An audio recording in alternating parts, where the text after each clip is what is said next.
Hello everyone, आज हम start करने जा रहे हैं अपना सेट 2 और सेट 1 मैंने करा दिया था। उसमें मैंने 25 क्वेश्चन कराए थे। हालांकि उसमें मैंने टाइम थोड़ा ज़्यादा लिया था, लेकिन आज क्वेश्चन जल्दी से करते हैं। ये 25 क्वेश्चन है। ज़्यादातर क्वेश्चन मैंने CGL मेंस के लिए हैं। और फर्स्ट क्वेश्चन पढ़ते हैं क्या कह रहा है।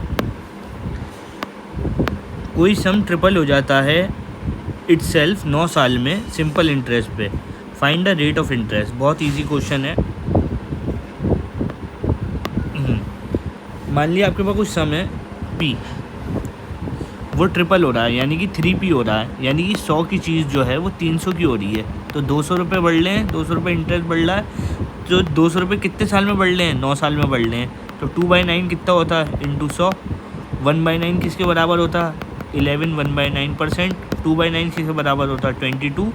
2/9%। तो इसका आंसर ये है। ये मेंस में आया है, इतना आसान सवाल।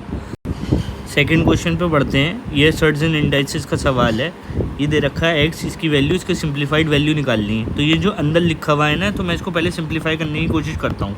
7 + 4√3 को, तो अगर 7 को क्या लिख सकता हूँ मैं? 2 का स्क्वायर प्लस √3 का होल स्क्वायर। तो ये 4 + 3 7 आ रहा है ना। और ये 4√3 को मैं लिख सकता हूँ 2 × 2√3। तो ये जो अंदर की वैल्यू है ये आ गया 2 + √3 का होल स्क्वायर। ठीक है, तो ये आ गया 2 + √3। रूट से रूट कट गया स्क्वायर।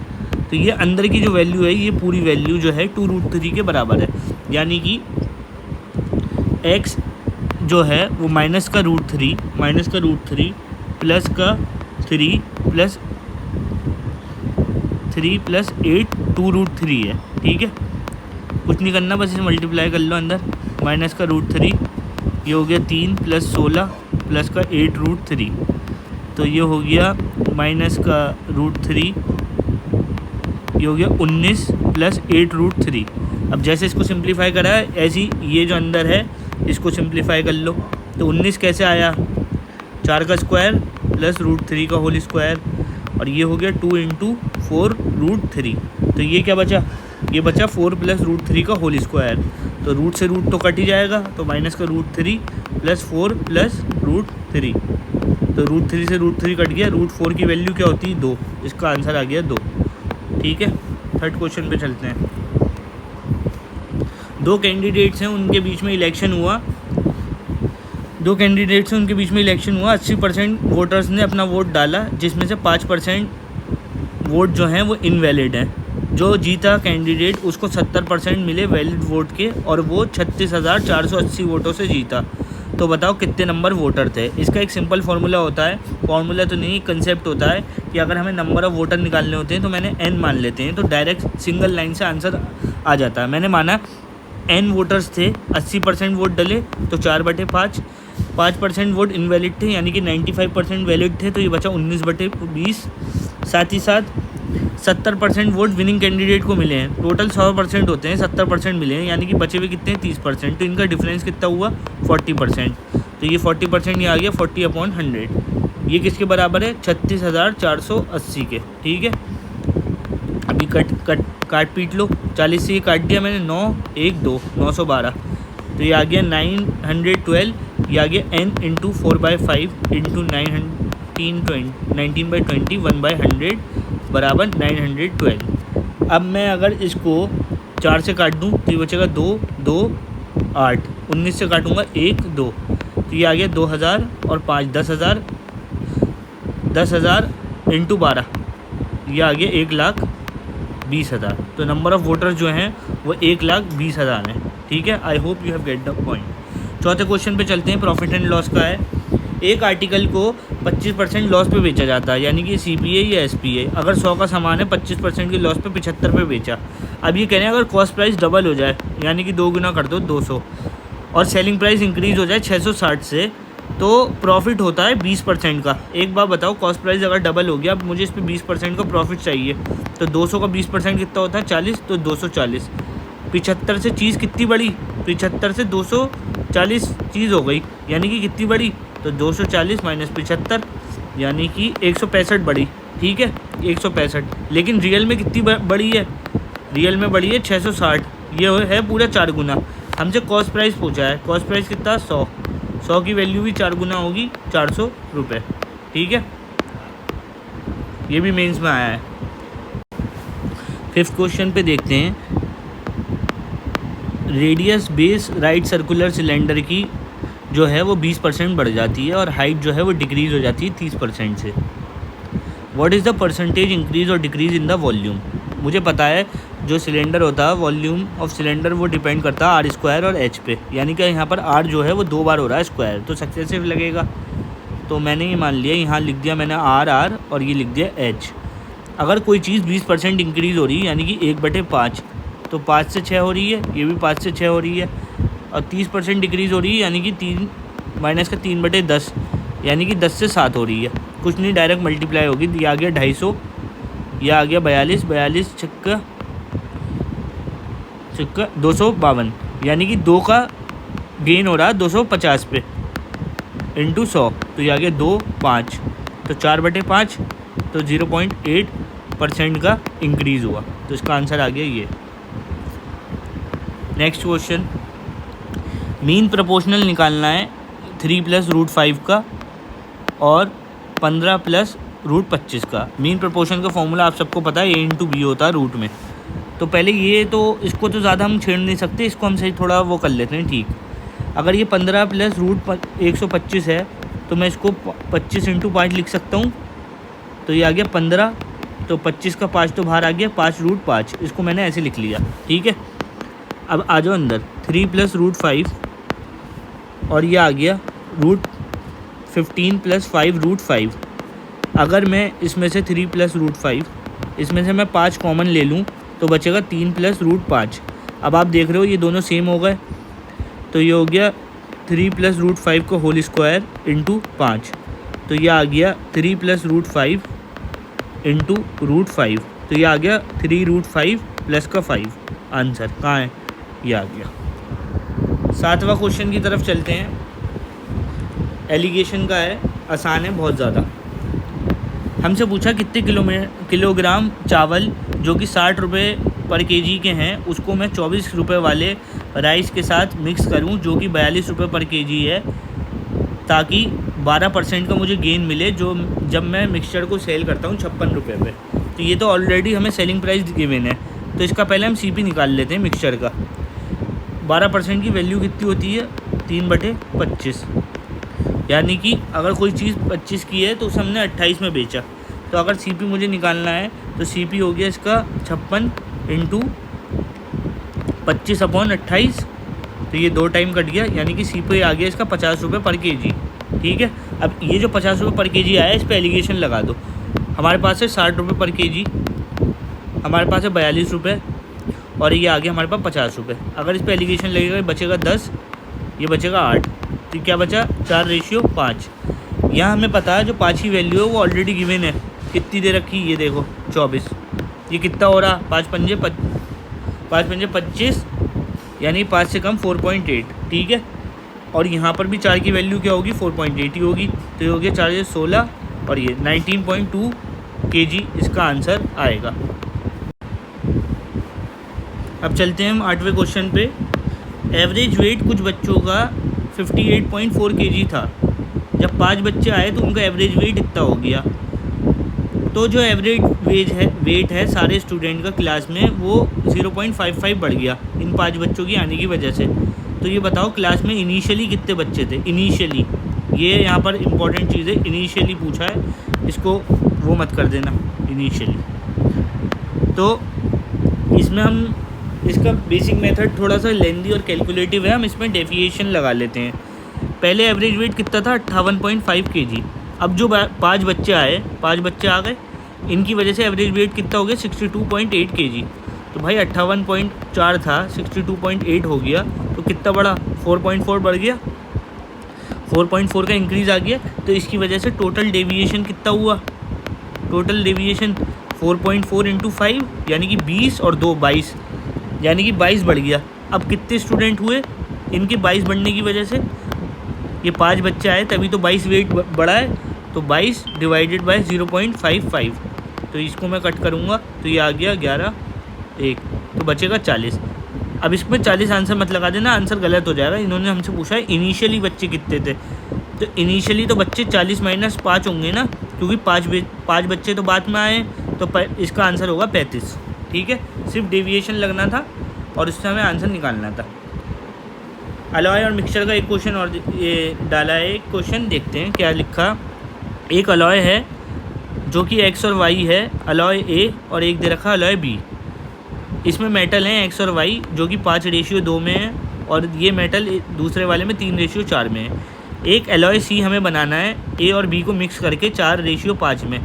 तो Y की मात्रा बताओ अलॉय C में क्या परसेंटेज होगी। इजी क्वेश्चन है, नॉर्मल उससे करेंगे हम मेथड से। यहाँ A है, ये B है, ये मैंने लिख लिया X और ये लिख लिया Y। ये अलॉय A है, ये अलॉय B है। ये रेशियो इसका 5:2, ये रेशियो है 3:4। पहली बात तो 5 और 2 7, ये 7, दोनों का रेशियो बराबर है, चेंज करने की ज़रूरत है नहीं।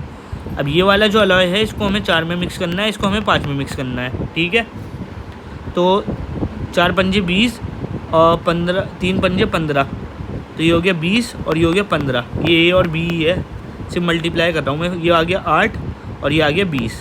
ठीक है, ये आ गया।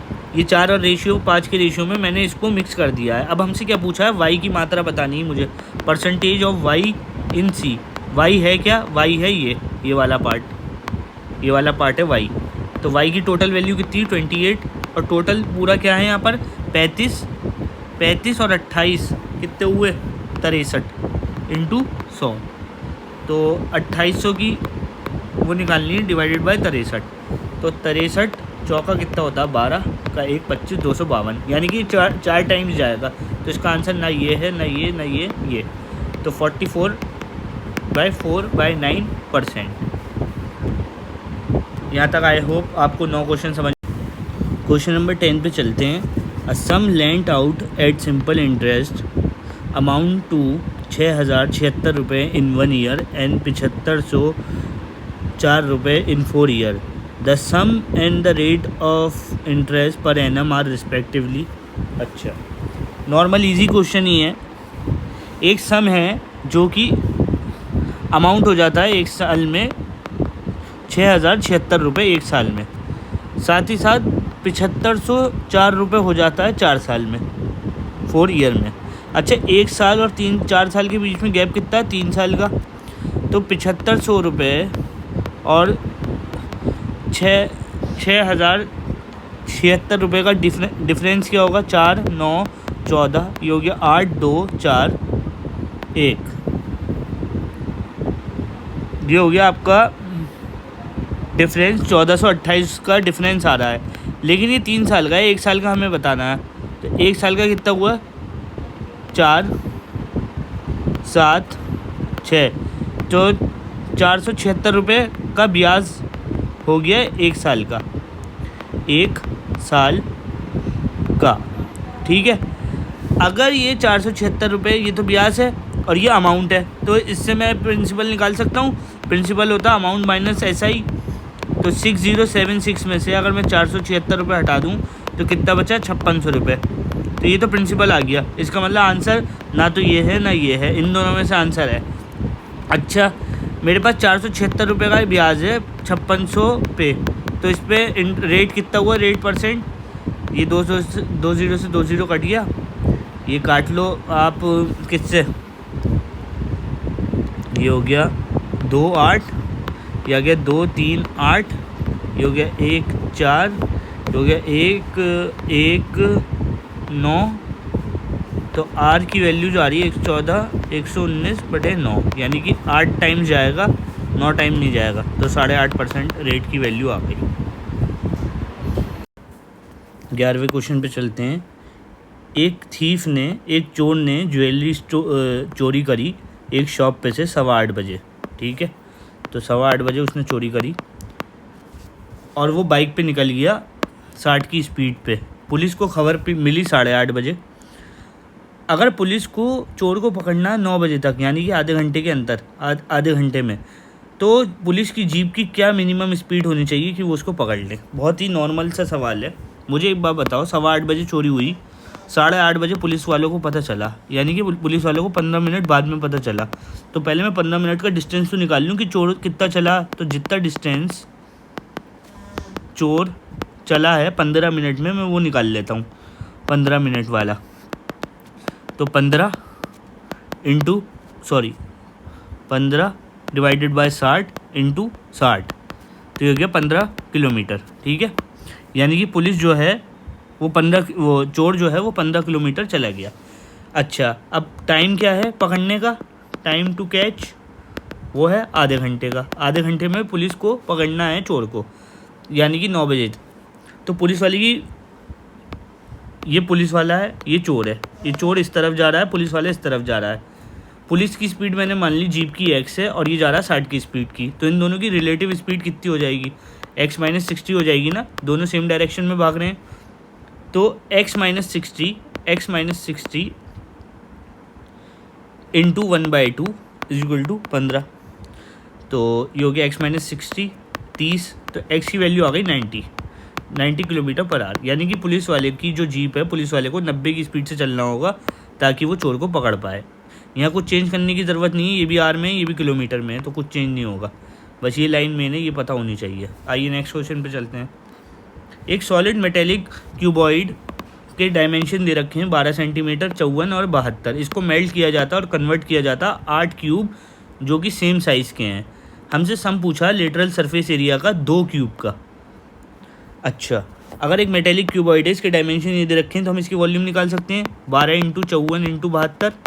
ठीक है, साथ ही साथ हमें क्यूब कितने दे रखे हैं?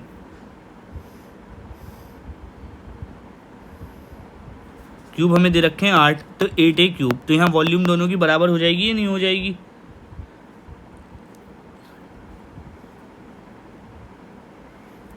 यहाँ पर वॉल्यूम बराबर हो जाएगी। ओके, फिर हम इसको सॉल्व करेंगे, तो यहाँ से जो ए की वैल्यू निकल के आएगी, पहले तो इसको मल्टीप्लाई वगैरह करेंगे पूरा, तो ए की वैल्यू जो निकल के आएगी वो आएगी 18। ये आएगी ए की वैल्यू अगर 18 आ गई, यानी कि जो साइज़ है क्यूब की जो साइड है, साइड ऑफ क्यूब, ये आ गई ये आ गई निकल के 18। तो lateral surface area of cube का फॉर्मूला क्या होता है? ये होता है 4a²। मुझे पता ए की वैल्यू, तो ये हो गया 324, तो ये हो गई 1296।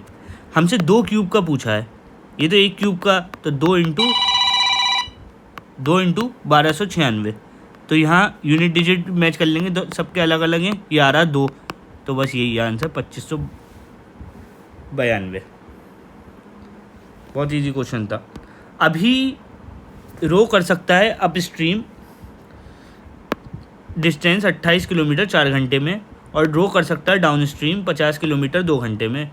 अगर उसको 44.8 किलोमीटर जाना है स्टिल वाटर में, तो उसे कितना वक्त लगेगा? ये बेसिक चीज़ तो आप लोगों को पता ही होगी अप स्ट्रीम डाउन स्ट्रीम की, कि जो अप स्ट्रीम की स्पीड होती है वो होती है x - y, और डाउन स्ट्रीम की स्पीड होती है x + y। ठीक है, अभी कितना जा रहा है? अप स्ट्रीम जा रहा है, यानी कि x - y वो जा रहा है 28 किलोमीटर 4 घंटे में। तो ये आ गई इसकी अप स्ट्रीम की स्पीड 7 किलोमीटर पर आवर। ऐसे डाउन स्ट्रीम जा रहा है वो 50 किलोमीटर 2 घंटे में। तो ये इसकी स्पीड आ गई, इन दोनों की स्पीड आ गई। अब इन दोनों इक्वेशन को सॉल्व कर लेंगे, तो ये आ गया 2x बराबर 32, तो x की वैल्यू आ गई 16। मुझे x से ही मतलब है, क्योंकि मुझे स्टिल वाटर की स्पीड, स्टिल वाटर में डिस्टेंस निकालना है, और डिस्टेंस है कितना? 44.8 किलोमीटर। 44.8 kilometre divided by 16। जब मैं इसको इससे कट करूँगा तो ये आ गया आपका 40112, तो ये आ गया 2056, तो ये आ गया 20 इंटू 3 होता है 60। यानी कि आंसर जो आएगा वो हल्का सा 3 से कम आएगा, यानी कि 2.8 किलोमीटर इसका आंसर होगा। ये नहीं है 3 से ज़्यादा तो आ ही नहीं सकता। 2.8 किलोमीटर। बहुत इजी क्वेश्चन था ये भी, इसमें इतना कुछ था नहीं। आइए टाइम एंड वर्क का क्वेश्चन देखते हैं। ए कोई काम 2/5 काम 6 दिन में कर सकता है। भाई अगर ए कोई काम 2/5 काम 6 दिन में कर सकता है, तो पूरा काम कितने दिन में करेगा? पूरा काम वो ऑब्वियसली 15 दिन में करेगा, है ना। बी कोई काम 2/3 काम 12 दिन में कर सकता है, तो पूरा काम कितना दिन में करेगा? 18 दिन में। 15 और 18 का एलसीएम ले लो, ये आ गया 90, यानी कि ए की एफिशिएंसी 6 आ गई और बी की एफिशिएंसी 5 आ गई। ठीक है, अब ये कह रहे हैं ए और बी ने काम जो है वो 6 दिन तक मिल के किया। अच्छा, अगर ए और बी ने 6 दिन तक मिल के काम किया तो 6 + 5 11 × 6 यानी कि 66 काम तो कर दिया उन्होंने। तो 90 में से 66 गया, काम कितना बचा? 24 काम बचा।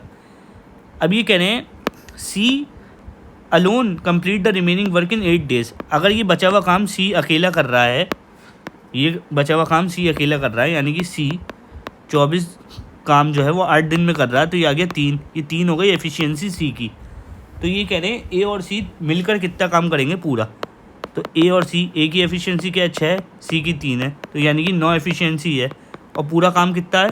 पूरा काम है 90। 9 की एफिशिएंसी से करेंगे तो 10 दिन में हो जाएगा। तो ये भी आसान क्वेश्चन था। 15वें क्वेश्चन पे चलते हैं। अगर साइन थीटा √3 cos थीटा के बराबर है तो इसकी वैल्यू बताओ। और थीटा की जो वैल्यू है वो 0 से 90 के बीच में लाई करती है। तो पहली बात तो साइन थीटा अगर √3 cos थीटा के बराबर है तो ये तो कोरिया का बच्चा भी बता देगा कि टेन थीटा की वैल्यू √3 और थीटा आ गया 60 डिग्री। बस यहाँ पर 60 डिग्री रखना, मैं डायरेक्ट रख रहा हूँ तो थोड़ा सा देख लेना। 2 × साइन 60 क्या होता है? √3/2 का होल स्क्वायर प्लस सेक 60 2 का होल स्क्वायर प्लस √3/2 × 2, ये आ गया साइन थीटा कॉस। और कोजेक 60 क्या होता है? 2/√3, ये आ गया। तो 2 × 3/4 प्लस 4, सिर्फ और सिर्फ इसको ओपन कर रहा हूँ और कुछ नहीं, ये कट गया, ये आ गया 3/2 प्लस का 4 प्लस का √3 प्लस का 2/√3। ठीक है, एलसीएम ले लो 2√3, 2√3 एलसीएम ले लिया तो ये बचेगा 3√3, ये बचेगा 8√3, ये बचेगा 6 और ये बचेगा 4। अब मैं सब इनको ऐड करूँगा तो ये आ गया 10 + 11√3 अपॉन 2√3। ऊपर नीचे √3 से मल्टीप्लाई कर दो तो ये आ गया 33 प्लस का 10√3 डिवाइडेड बाय 6। तो ये कहाँ है आंसर? यही है आंसर इसका। ये भी इजी क्वेश्चन था। एक अलजेब्रा का भी डाला है थोड़ा। अगर x 0 से बड़ा है और x की पावर 4 1/x की पावर 4 254 है तो हमें बताओ x की पावर 5 और 1/x की पावर 5 की वैल्यू क्या होगी। तो ये तो हम तभी बता सकते हैं जब इसका हमें फॉर्मूला पता होगा। तो फॉर्मूला आपको पता होना चाहिए। x की पावर 5 प्लस 1/x की पावर 5 का क्या फार्मूला होता है? ये होता है x³ plus 1/x³ x² plus 1/x² minus का x प्लस 1/x। तो ये फार्मूला ध्यान से याद कर लो, इम्पोर्टेंट है, बहुत ज़रूरी। ठीक है, डायरेक्टली इससे क्या नाम है आ सकता है। ऐसी x की पावर 5 1/x की पावर 5 x की पावर 6 पूछ लिया या कुछ भी पूछ लिया, ऐसी ये सब आ सकता है। हमसे x की पावर 5 1/x की पावर 5 पूछा है तो हम आगे देखते हैं क्या कर सकते हैं। अगर x की पावर 1/4 प्लस 1/x की पावर 256 है तो x² प्लस 1/x² कितना हो गया? 256 रूट का, यानी कि ये आ गया 16। अगर ये 16 आ गया तो 1/x और ये क्या हो गया? 16 + 2 √18। √18 कितना होता? 2 × 9 यानी कि 3√2। अब यहाँ से मुझे x³ प्लस 1/x³ भी निकालनी पड़ेगी क्योंकि x प्लस 1/x आ गया मेरे पास। तो हो गया k³ माइनस 3k 3 × √2। तो ये आ गया 3 × √3 कितना होता है? ये हो गया 9 18 18 3 54, यानी कि 54√2 माइनस का 9√2, ये आ गया आपका 45√2। ठीक है, मैंने इंडिविजुअल सबकी वैल्यू निकाल ली। अब कुछ नहीं करना है इस फॉर्मूले में, बस ये वैल्यू रख देंगे। इसकी आ गई 45√2 अभी निकाली है, इसकी स्क्वायर वाली इसकी आ गई 16 और इसकी आ गई 3√2। तो 45 × 16 कितना होगा? 30 का 3 27 5 2 0, ये हो गई 720√2 माइनस का 3√2, तो ये आ गया 717√2। तो इसका आंसर आ गया क्या? 717√2। ठीक है, ये क्वेश्चन आना चाहिए। नेक्स्ट क्वेश्चन है, एक हेमिस्फेरिकल बॉल दे रखा है जिसकी इंटरनल रेडियस 18 है और जो कि पूरा लिक्विड से भरा हुआ है। इस लिक्विड को मुझे सिलेंड्रिकल बॉटल में डालना है जिसकी रेडियस 3 सेंटीमीटर और हाइट ये है। How many bottles are required to empty the bottle. भाई लिक्विड डालो, किसी और बॉटल में कुछ भी करो या मेल्ट करो, तो ये बात पता होनी चाहिए कि दोनों की वॉल्यूम जो है हमेशा सेम रहती है। तो हेमिस्फेरिकल बॉल की वॉल्यूम क्या होगी, 2/3 पाई आर क्यूब। सिलेंडर की वॉल्यूम क्या होगी, n into pi r square h. n क्या है यहाँ पर, ये नंबर ऑफ बॉटल्स हैं, तो पाई से तो पाई कट गया, ठीक है। 2/3 आर क्या है, 18 इंटू 18 इंटू 18 n इंटू यहाँ रेडियस क्या दे रखी सिलेंडर की, 3 इंटू 3 इंटू हाइट दे रखी 6। बस कुछ नहीं, काट दो। ये आगे एक 6, ये 6 से 6 कट गया, ये आगे एक 6, ठीक है। ये तो पूरा कट गया, ये कट गया 2, यानी कि 2 इंटू 2 इंटू 18 बराबर आ गई n बॉटल के बराबर। तो 18 2 6, तो 72 इसका आंसर है। हाँ, 18 क्वेश्चन पे चलते हैं।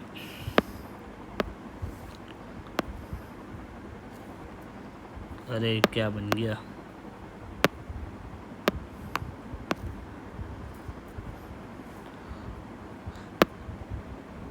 हाँ।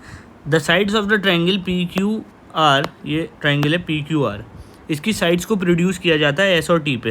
पी क्यू और पी आर को यहाँ मैंने बढ़ा दी, ये हो गई एस और ये हो गई टी, ठीक है। इसको यार थोड़ा सा, क्यू, ये आ गई एस और ये आर है, ये आ गई टी, ठीक है। इसके जो एंगल बाइसेक्टर है एस क्यू आर का और टी आर क्यू का मिलता है यू पे, यानी कि एस क्यू आर ये और टी आर क्यू ये मिलता है यू पे, ठीक है। ये यू पे मिलता है, यहाँ पर मिल रहा है यू पे। इसका डिग्री दे रखा है 79 डिग्री का। तो हमसे पूछा है कि एंगल पी बताओ, ये वाला एंगल। तो इसका डायरेक्ट फॉर्मूला होता है, जो एंगल यू होगा वो 90 माइनस एंगल p/2 के बराबर होगा। तो एंगल यू तो मेरे पास 79 डिग्री है, ये है 90 माइनस एंगल p/2, ठीक है।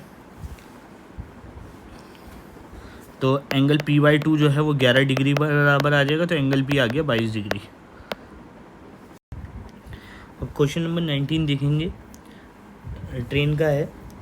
The distance between two station A and B is 428 kilometre, ठीक है। एक ट्रेन 6 बजे चलती है स्टेशन ए से और बी की तरफ बढ़ती है, उसकी एवरेज स्पीड 48 किलोमीटर पर घंटा है।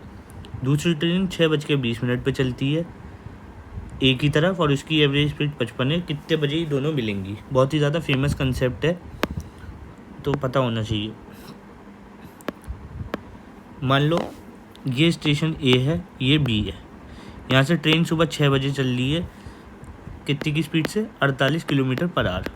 और ये स्टेशन बी है, यहाँ से 6:20 पे चल रही है 55 की स्पीड से। ये इस तरफ आ रही है, ये इस तरफ आ रही है, ठीक है। अब ये पता है, अब इन दोनों के बीच की जो डिस्टेंस है वो 428 किलोमीटर गिवन है, दोनों के बीच की डिस्टेंस। मुझे एक बार बताओ, ये 6 बजे चल रही है, 6:20 पे चल रही है, क्यों ना मैं इससे कहूँ कि ये 20 मिनट और चल ले, यानी कि 6:20 पे दोनों ट्रेनें चलें, तो मुझे ये पता चल जाएगा कि 20 मिनट में इसने कितना डिस्टेंस कवर किया है। तो जो ट्रेन ए से, स्टेशन ए से ट्रेन चल रही है, वो 20 मिनट में कितना डिस्टेंस कवर करेगी, 48 इंटू 20/60, क्योंकि 48 किलोमीटर की एवरेज स्पीड है, तो ये आ गया 16 किलोमीटर। यानी कि यहाँ से लेके यहाँ तक इसने 16 किलोमीटर कवर कर लिया, ठीक है। अगर इसने 16 किलोमीटर कवर कर लिया तो ये वाला डिस्टेंस कितना हुआ, 428 माइनस 16, यानी कि 412 किलोमीटर। मुझे एक बात बताओ, ये ट्रेन ए स्टेशन से इधर चल रही, ये ट्रेन बी स्टेशन से इधर चल रही, इसकी एवरेज स्पीड 48 है, इसकी 55 है। जब ये दोनों अपोजिट डायरेक्शन में चल रही हैं, दोनों अपोजिट डायरेक्शन में चल रही हैं, तो इन दोनों की एवरेज स्पीड ऐड हो जाएगी या नहीं। तो 48 + 55 103। अच्छा, अगर जो रिमेनिंग डिस्टेंस है वो कितने टाइम में ये पूरा करेंगी। डिस्टेंस तो अब 412 किलोमीटर रह गया और इन दोनों की एवरेज स्पीड कितनी, रिलेटिव स्पीड है 103, तो ये आगे 4 घंटे। यानी कि ये दोनों 6:20 पे चली थी और 4 घंटे और लेंगी दोनों को मिलने में। तो यानी कि 10:20 पे ये दोनों ट्रेनें आपस में मुलाकात करेंगी। तो इसका आंसर होगा 10:20। ठीक है। Calculate the area of the quadrilateral formed with the vertices, ये तो 4 वर्टिसेस दे रखी हैं क्वाड्रिलेटरल की। इसके दो मेथड होते हैं, एक तो ये वाला जो मैं अभी बताऊंगा और दूसरा होता है फॉर्मूला वाला। मुझे तो आज तक याद हुआ नहीं फॉर्मूला, तो मैं इस वाले से करके दिखा देता हूँ। तो पहले क्या करेंगे, इसका एक शॉर्टकट मेथड है, वही वाला मेथड मैं करने जा रहा हूँ। यहाँ लिख लो 3 2, जितने भी कोऑर्डिनेट्स लिखे हुए हैं ये लिख लो एज इट इज़। 4 5 5 4 7 -6 -5 -4, और ये 3 2 वाले जो कोऑर्डिनेट हैं ये वाले दोबारा लिख लो यहाँ पर, -3 और ये 2। ठीक है, अब कुछ नहीं करना है, इसकी मल्टीप्लिकेशन करना शुरू कर दो, ये इस तरफ वाली की इस तरफ की। ठीक है, पहले इसकी मल्टीप्लिकेशन है, तो -3 का 4 में करा -12, -5 का -6 में करा -30, 7 का 28 में किया -28, -5 का 10 में किया -10, तो -12 28 -40, तो आ गया -80 एक तरफ का। दूसरा, अब इसकी मल्टीप्लाई करना शुरू करो, 5 की इंटू में 10, इसकी इसमें 28। ठीक है, यहाँ तक 6 की 5 में 30, -3 की -4 में 12, तो ये भी आ गया 80। तो एरिया जो निकलता है वो, अब ये जो 80 आया है इनका डिफरेंस लेके पहला वाला -80 डिवाइडेड बाय 2, तो ये हो गया 160 डिवाइडेड बाय 2। हमेशा इसकी पॉजिटिव वैल्यू ही लेंगे, तो क्वाड्रिलेटर का एरिया आ गया 80 स्क्वायर यूनिट्स। ये सबसे इजी और सबसे फास्ट मेथड है आंसर निकालने का। ठीक है, एक लीनियर रेस का भी क्वेश्चन डाला है। एक 1200 मीटर की रेस में ए बीट करता बी को 100 मीटर से, बाइक बी बीट करती सी को 100 मीटर से 600 मीटर में, और ए बीट करता सी को 30 सेकंड में 720 मीटर की रेस में। 3 सिनेरियो दे रखे हैं, तो स्पीड बतानी है तीसरे वाली बाइक की। ठीक है, तो पहली बात तो ये है, जब ए बी को बीट कर रहा है 100 मीटर से, तो मान लो ए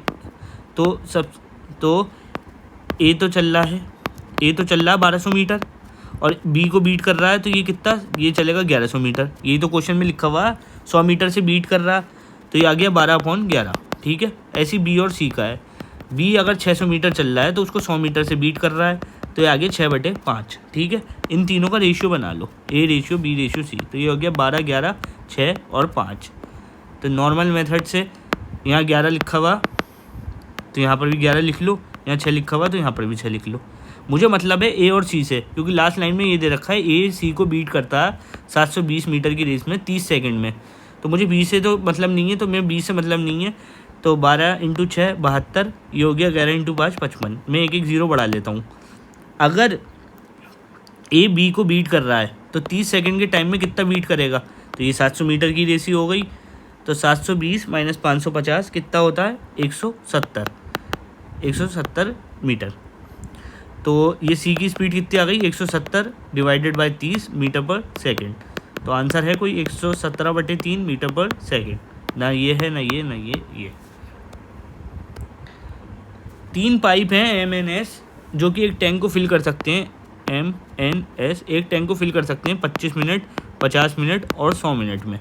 तो 25 50 100 का एलसीएम आ गया 100, तो मैंने इसकी कैपेसिटी मान ली 100, तो इसकी एफिशिएंसी 4, इसकी 2 और इसकी 1। अब आगे पढ़ते हैं क्या लिखा हुआ।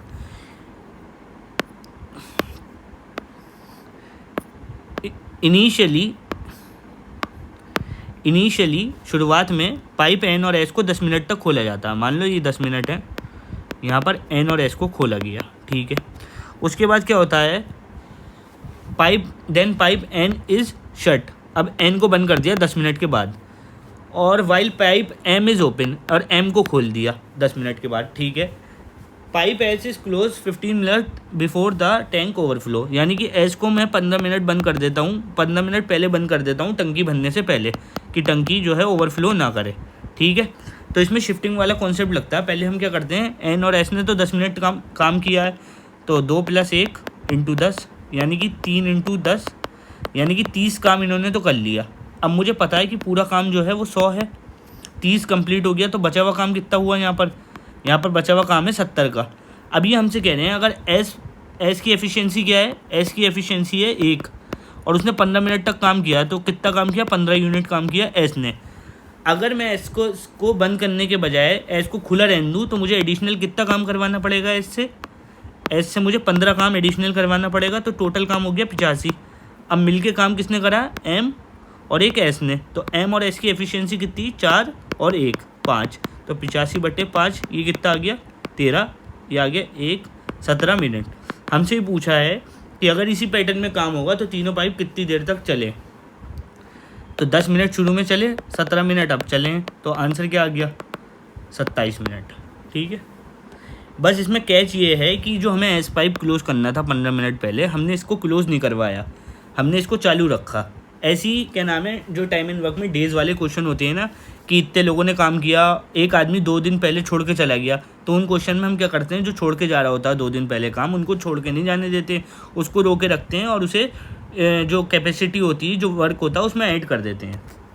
अलजेब्रा का क्वेश्चन, तो 3x² प्लस का 3 माइनस का 7x अपॉन 3x, अंदर मल्टीप्लाई करिए और कुछ नहीं, इसको अलग अलग कर लो, ये आ गया x 1/x माइनस का 7/3 डिवाइडेड बाई 6, तो x प्लस 1/x, इसको भेज दो इधर 7/3।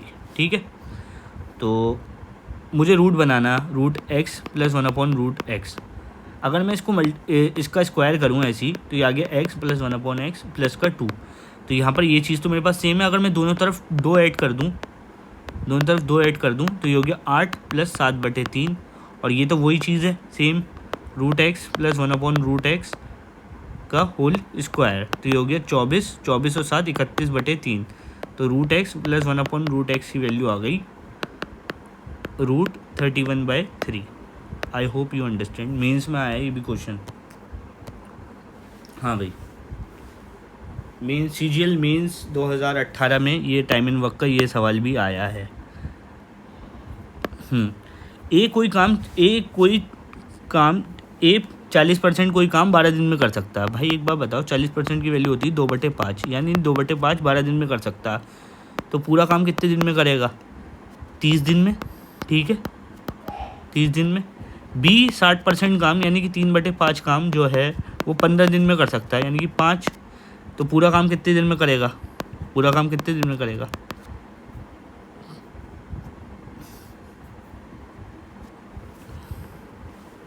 6 पूरा काम करेगा 5 25 दिन में। ठीक है, 25 डेज में। Both together work for 10 days, यानी कि ए और बी ने दोनों मिलके 10 दिन तक काम किया, तो 30 और 25 का एलसीएम कितना होता, 6 5 5 6 25 25 का ये आ गया आपका 100 150 मान लो, तो इसकी एफिशिएंसी आ गई 5, इसकी एफिशिएंसी आ गई 6। ठीक है, तो इन्होंने मिलके 10 दिन तक काम किया, ए और बी ने अगर 10 दिन तक काम किया 11 की उससे, तो इन्होंने 110 काम कर दिया। अब बचा हुआ काम कितना है, 150 माइनस 110, यानी कि 40 काम बचा हुआ है। अब ये जो 40 काम हैं ये सी करेगा, तो सी की एफिशिएंसी कितनी आ गई, 10। ठीक है, यहाँ से सी की एफिशिएंसी निकल के आ गई। अगर ए बी सी तीनों मिलकर 28% सेम काम करें, मुझे एक बार बताओ, हमारे पास काम कितना है, 150 का मुझे 28% लेना, 28% 100, और ये करवाना किससे, ए बी और सी तीनों से, यानी कि 5 + 6 + 10, तो ये 11, ये आ गया 21, तो ये आ गया 50 2, और ये 3, और ये आ गया 1, और ये आ गया 9 9 3 28 नहीं 1 9 28 100, ये 42, तो ये आ गया 2 दिन में इनके काम जो है पूरा कंप्लीट हो जाएगा। ठीक है, 150 का 28% निकालना कोई इतनी बड़ी बात नहीं है, नॉर्मल क्वेश्चन था, आसानी से कर सकते हैं। 42 ही आएगा, 42 डिवाइडेड बाय 21, जो कि आ गया आपका 100। एक लास्ट क्वेश्चन मैंने डीआई का भी डाला था, वो भी देख लेते हैं। एक डीआई दे रखी पाई चार्ट 10th क्लास के स्टूडेंट की, इनके साइंस के मार्क्स दे रखे हैं इतने। अगर टोटल मार्क्स 1800 हैं तो हमें डिफरेंस निकालना है साइंस और मैथमेटिक्स से मार्क्स का। तो मैथमेटिक्स से 84 डिग्री ये, तो साइंस मैथ और साइंस के मार्क्स का डिफरेंस कितना, 84 माइनस 82, 2 डिग्री का है।